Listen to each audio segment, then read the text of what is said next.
There's a lot of frustrated young families out there who don't think that home ownership is an option anymore, and they're looking for alternatives. And so manufactured housing communities are an alternative. That's something that's both functional and establishing you in the community. There's another segment of people who are buying into the TikTok and the kind of Insta life stuff they're seeing, and they go, I want to unplug, I want to go get a van, and I want to be free.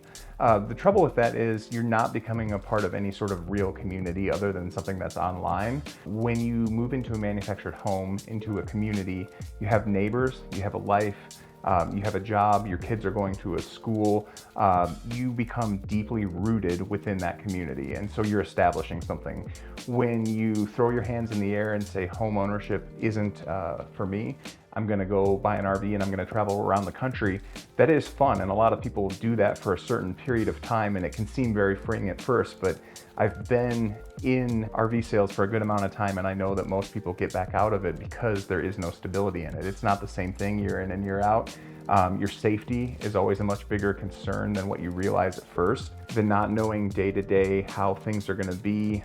Remote work is always something that's great, but it's ever changing, and you're kind of at the whim of the employer. Well, if you've uprooted and changed your whole life based on the promise of a company, and then now they change things, that'll uproot you right there for sure. And right now with just the state of the world that we're in, you know, if you're in a van and you have a breakdown, no big deal, I call my local Dodge dealer, but then they say, you know, we can see you in 18 or 21 days.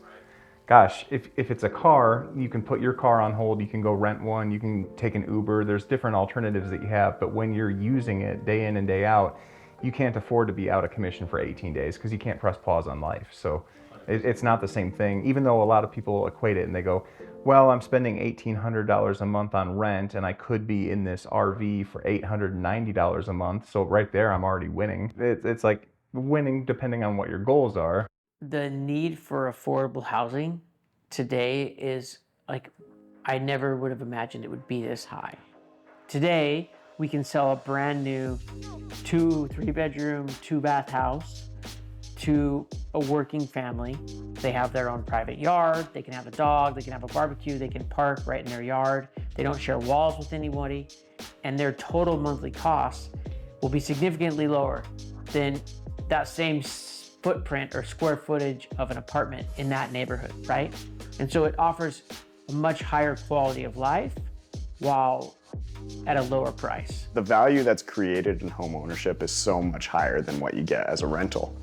You know, for example, you can put lots of things into your home. You can put your heart into your home, and at the end of the day, when you need to move or something like that, you're selling your home. You're not just leaving. You're creating value from that. You're getting value out of it. So as you purchase a home, and then as you continue to, you know, whether it's through the Establish Your Roots program, you're slowly gaining the home ownership, it's giving you that path to ownership. At the end of the day, it's your home, and as you sell it, you're gonna leave with more than what you get as a renter.